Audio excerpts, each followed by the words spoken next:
What is denied by many people, but it's actually 100% real? Story 1. You don't know how to fight unless you've been trained or have experience in fighting. Most people imagine themselves beating butt only to have reality smash them in the nose. A lot of people even injure themselves just trying to throw punches. My kids swore they could fight off a knife attack. My husband got a marker and had our kid try to separately fight each of us off them. They failed horribly, but they now know it'd be near impossible to defend themselves in a knife fight. Knife fights are scary. When you enter a fight with a knife, you need to know that you're going to get cut. Not may get cut, going to get cut. A lot. The best fighters, knife or not, know they're going to feel pain. They accept that as a part of what they're doing. MMA, military, police, security, all know that they're going to get hurt badly when entering a fight. Some rando off the street thinks they can get away without a scratch, but a real fighter knows they're going to the hospital after it's all said and done. That's what makes those people dangerous. Agree. I also think people may have an inherent bias that they would be coming out on top in a knife fight, when it could just as likely be the bad guy. It reminds me of that knife fight near the end of Saving Private Ryan. Brutal, ugly, and a terrible way to go. I would add that many people who practice certain martial arts also overestimate their abilities. If you don't actually fight in competition, or at least serious sparring, then your training probably won't help you as much as you think it will. Same thing is true for firearms training, or even more difficult to account for. Another thing is some martial artists not being cognizant of the fact that real fights aren't fair. Your assailant might be armed, or there might be multiple people. Jiu-jitsu is great against one unarmed guy, but your ground game will fail hard when the other guy's friend is standing and kicking you in the head while you execute a textbook triangle choke. Or worse. Even the best fighters are wise to avoid a street fight whenever possible. Took karate and arnis for 4 years, including a lot of serious sparring. Even in sparring, you'll never really use fancy moves. Lots of jabs and reverse punches and a few low kicks are what mostly gets used. Sure, I did learn some moves, like spinning back fists, elbows, and a few holds and locks that I can still do, but my sensei straight up told us to run from fights and never ever fight fair. Those last two I totally agree with. I also agree with the fact that you have to face the fact that whenever you're in a fight, you are going to feel pain, whether you're the victor or not. But especially that part about running away from fights, especially if someone pulls out a knife, you can outrun a knife. You can't really outrun a bullet. Story 2. The Monty Hall problem. Every time it's described in a post, such as in a Today I Learned or on a Facebook post, a large number of people vehemently insist that switching doors couldn't possibly result in an increased chance of winning. Even after showing the results of simulations, providing mathematical proofs, or even giving examples using more doors, the cognitive dissonance prevails. Best way to wrap your head around the Monty Hall problem is to imagine 1,000 doors. You pick one, and the host opens 998 doors. Should you switch or stay with your pick? It's the first time I've heard of this, but is my logic correct after reading your explanation? You have a random door at the start. The correct door is more likely to be in the group of 999 than it is to be your one chosen door. So by eliminating the other 998 doors in the 999 group, you won't be picking another random door. If the correct door was in the 999 group in the first place, which, remember, was more likely, then it will be the remaining unchosen door, so you should choose the other door. This is correct. It's much less noticeable when dealing with just 3 doors, though, since it becomes a case of, I picked a 1/3, you removed a 1/3, and the remainder is the other 1/3. Mathematically, The remaining door represents a 2/3 chance of being correct. But your original choice was still a solid 1/3 and could very easily be the correct choice. When we expand the problem to 1,000 doors, it's a little different, because your odds of selecting correctly at the start were 0.1%. And now you're left with a 50-50 choice, but the previous door now holds a 99.9% chance of being correct, so it's a much more obviously the correct choice. Sure, your original pick may have been correct, but it's not a 1/3 and 2/3 split like the original problem. I can see why an equal amount of potentially correct, incorrect, unchosen doors makes this a lot more unintuitive. Chance seems generally unintuitive at low numbers. This is just one of those problems that always seems to have to be refreshed with me. It's like that logic puzzle of you approach two doors, one person tells the truth and one person always lies, and you can only ask one question. I keep having to go over the logic again to reiterate what the answer is. Story 3. That our money is very fallible and does not work like a video camera. Witness testimony is notorious that our memory, not our money, I said our money, that our memory is very fallible and does not work like a video camera. Case in point. Witness testimony is notoriously unreliable. You'll get 20 people who all saw the same thing saying 20 different things. Yep, I studied criminology, and my professors made sure we truly understood that we can never trust witnesses. There's a Brain Games episode on this exact scenario. Pretty wild. Witnesses weren't even close to identifying the right perp. That episode was scary as hell for that exact reason. All it took was a few minutes separation from the event and a couple of plants mentioning false things, and multiple eyewitnesses to a crime that happened a few minutes earlier confidently describing the perpetrator completely wrong. Eyewitness testimony is the leading cause of innocent people being convicted of crimes.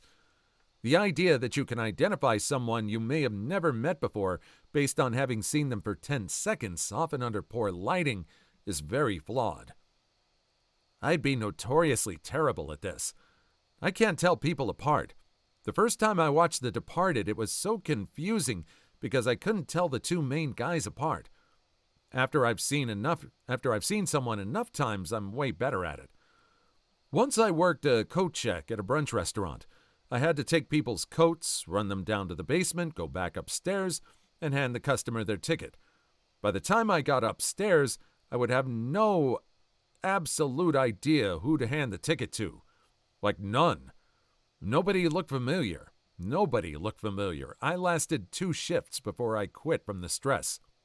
I did that when I was like rideshare driving. There would be a few times where someone would call saying they lost something.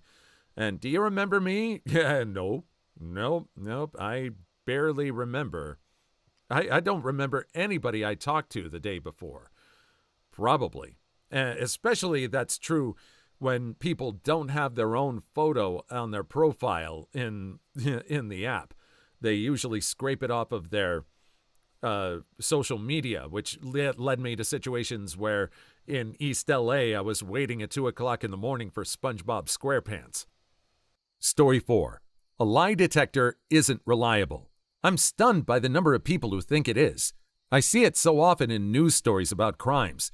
People in the comments section say, just make him take a polygraph, then we'll know for sure. If anyone's reading this, don't ever agree to take a polygraph examination if you're suspected of involvement in a crime. There's a good chance it will produce a false negative or positive, and even though the results are not admissible in court in many places, it may bias the police, the press, and your friends and family against you. If the police push you to submit to a polygraph examination, it's because they use it as an interrogation tool. You'd think polygraph results not being admissible in court would be a hint that they don't work, but no. I've met people who know and accept that they're not admissible, but are also convinced they're 100% accurate. So far, none of these people can explain why we bother with trials and evidence and burden of proof and reasonable doubt, etc., instead of just using lie detectors. If they worked, the justice system would be a hell of a lot faster.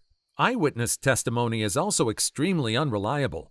It makes sense why DNA has exonerated so many people when the old tools used to investigate were all so terrible. The lie detector test and examiner rely on the belief that it detects lies. The testimony that comes after the results are told to them can be impactful. Even still, I'm concerned that there are innocent people with an easily quilted conscience who get put through the ringer with these tests. Story 5. Being 35 to 50 wasn't considered elderly back in the day. It was common for people to live into their 70s and 80s. The reason we get average lifespan data with such low numbers is because so many babies perished, skewing the average values downward. I'm not personally religious, but I recall reading that the Bible mentions man being granted 70, i.e. 70 years of life. I agree with you. Even in ancient Egypt, if you made it through infancy, then you'd probably good for well into your 70s or beyond. This is half true. While people didn't drop like flies in their 30s, they definitely didn't commonly live until their 70s and 80s. Most people before mass industrialization and emergence of modern medicine perished in their 50s and 60s. Nobles whose lives are documented the most probably lived a while longer, but they made up a tiny minority of the population compared to the lower classes.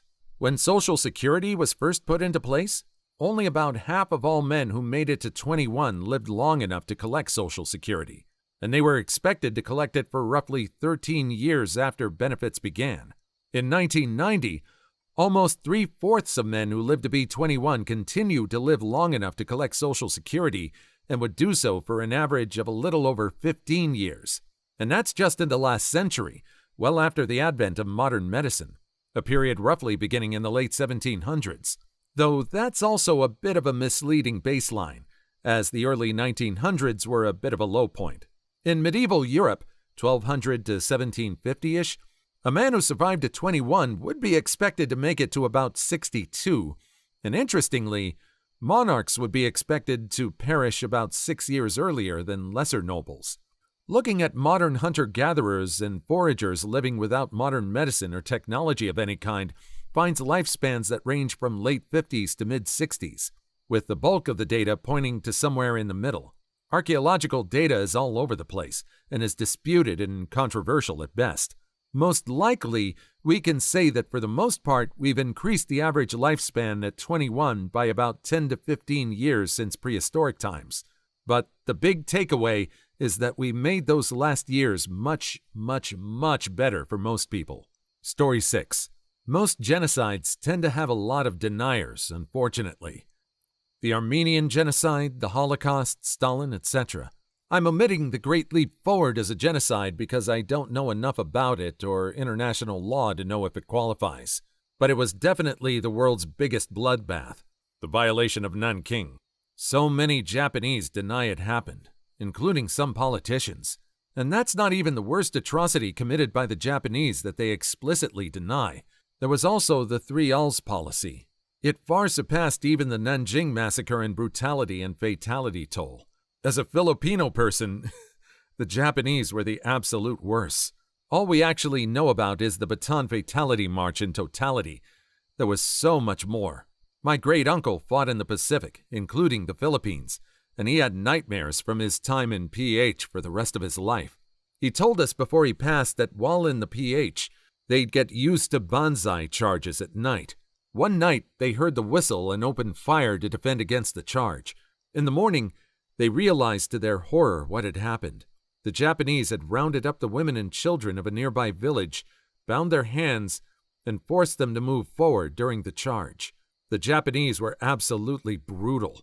They thought of the other Asian nations as subhuman trash and treated them as such. Comfort women, torture, experimentation, absolute hell. Talking to a Filipino guy at my job was the first I had ever heard about all the ruthless things Japan has done, and also the strength and resolve of the Filipino people.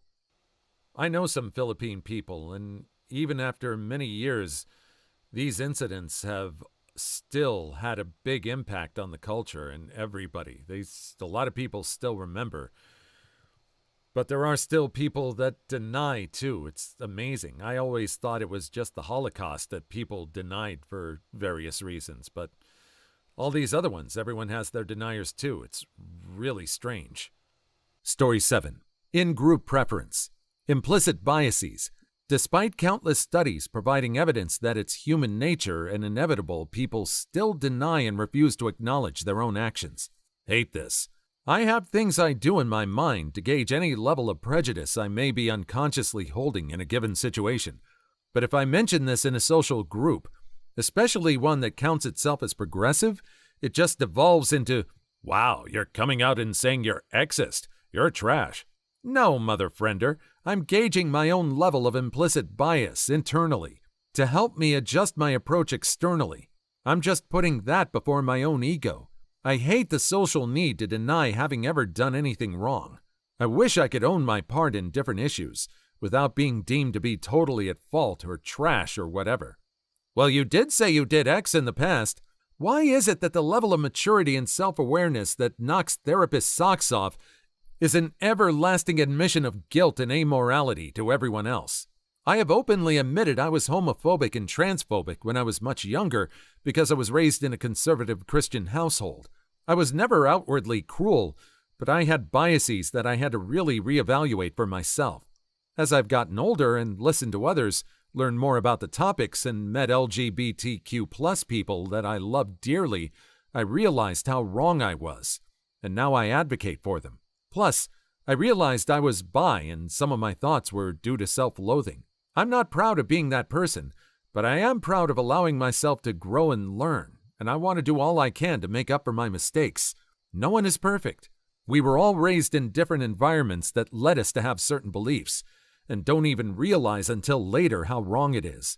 It's our willingness to change that makes us good or bad people. Please like and subscribe if you made it this far. I hope you'll enjoy the rest of the video and have a wonderful day. Story 8. Invisible health conditions like dysautonomia, fibromyalgia, and chronic fatigue syndrome. Also, ADHD. People think you're faking just to get Adderall. I'm caught in this fun limbo of being too disabled to work without immense suffering, but not disabled enough to qualify for assistance. It's 100% because of this. I got brushed off by several doctors to the point that I'm in worse health than I could have been with proper treatment. If they can't see it, they don't care. I'm too disabled to work full-time, but live in the U.S. where Social Security disability is an absolute joke. Like, I can get $750 a month from SSI to live off of, but I'm not allowed to work the around 20 hours a week that I'm able to. If you do any work, you lose benefits. How do you live off of $750 a month? My dad is on permanent disability too, and since he's been on it, combined with other experiences I've heard both in real life and here online, I'm fully convinced that nobody on this earth hates disabled people as much as the U.S. government does. Story 9. My mother has been convinced for 30 years that she's allergic to MSG. Whenever we eat at a restaurant, she has to ask them if it has MSG, and if they don't know, she eats the most plain thing she can.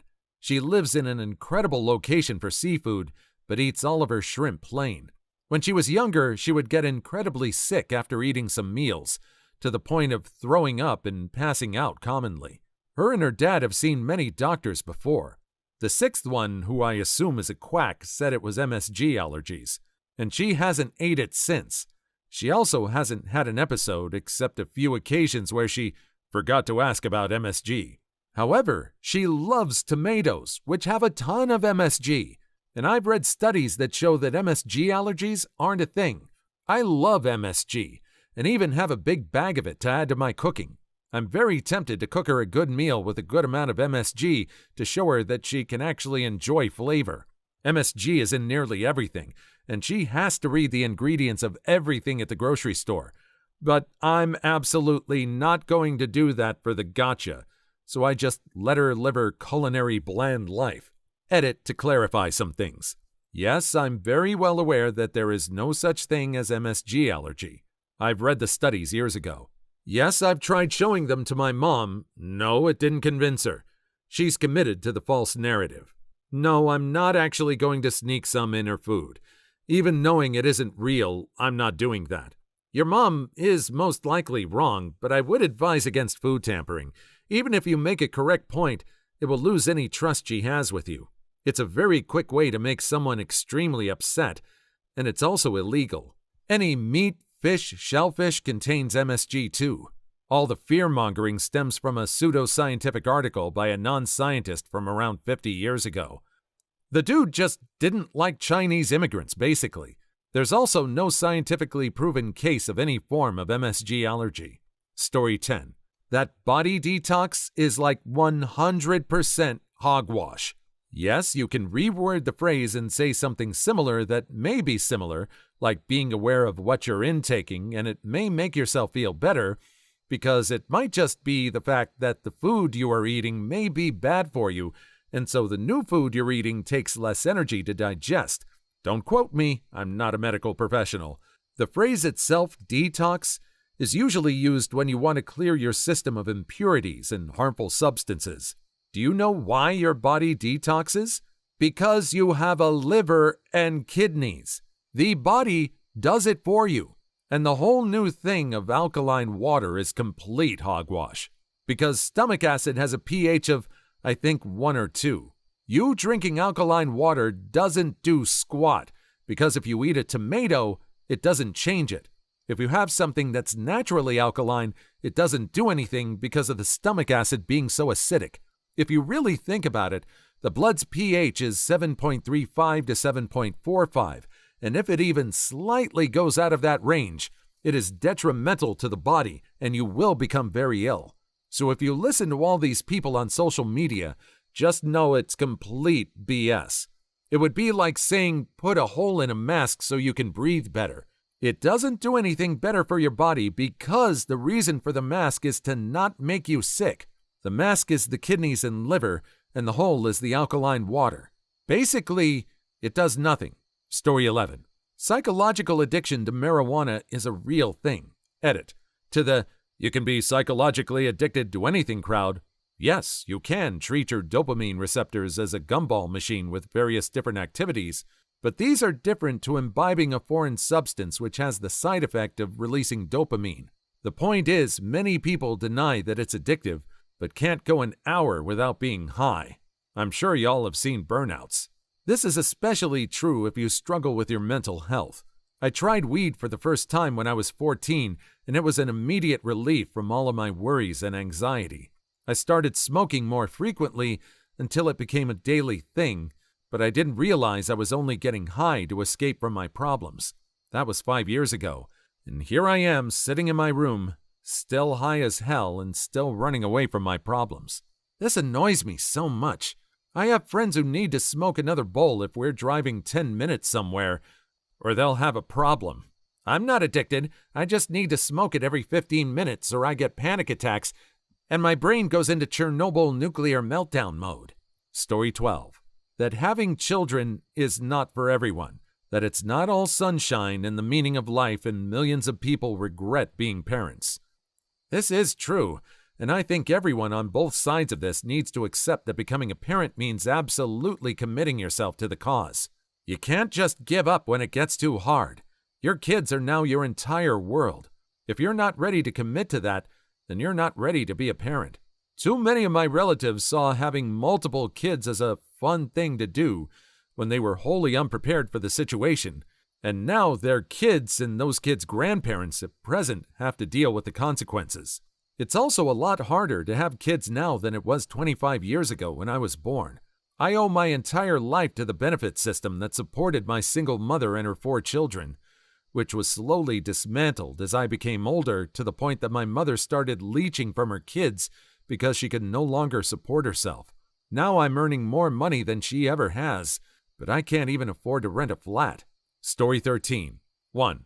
Flushable wipes should not be flushed. 2. You should not use scented pH balancing soap to wash your vagina. Edit. You should not use this specific soap on any part of your genitals. This was about specific soap advertising to balance your vaginal pH and make your vagina smell like flowers. If you do not have a vagina, this didn't even apply to you in the first place. Read with your eyeballs, people, for Pete's sake. Edit 2. If you have a penis, please wash your genitals with soap and water. If you have a vagina, Wash the vulva with warm water and a mild soap, but steer clear of Vagisil or any soap that claims to balance your pH and/or make your vagina smell like fruits or whatever. Yep. A Democrat in the Texas House is trying to pass a law that will ban companies from putting flushable on wipes and require them to put a notice that they can't be flushed. Flushable wipes are flushable in the same way that anything's a dildo if you're brave enough. You absolutely can flush them, but you definitely shouldn't. Story 14. Built-in obsolescence. Planned obsolescence. Shocked how many people don't believe it happens. But at the same time, many companies don't do this anymore, but still get accused of it. Like Chevy and Ford, they did this in the 80s, and they got their clocks cleaned when they found out people would be loyal to companies that make cars that last. They're still paying for it 40-plus years later. They don't make disposable cars anymore. To be fair, before the 80s, there weren't cars that lasted a long time. Then came Toyota, and Chevy and Ford had to figure out how to design and manufacture to those quality standards, which took a decade or so. By then, millions of Toyotas had been sold and people were hooked. Chevy and Ford should have been trying harder to improve themselves even without outside pressure, so I don't feel super bad for them. Story 15. The CIA trafficked white addictive powder into the United States in the 1970s and 1980s to fund Central American freedom fighters, stop communism, and protect the American way of life. Once people realized the government was responsible for the illicit substance epidemic that destroyed our inner cities for decades, it's not that hard to start questioning other decisions they have made. Please leave your story in the comments. I would love to make a video on them in the future. Also, don't forget to like and subscribe.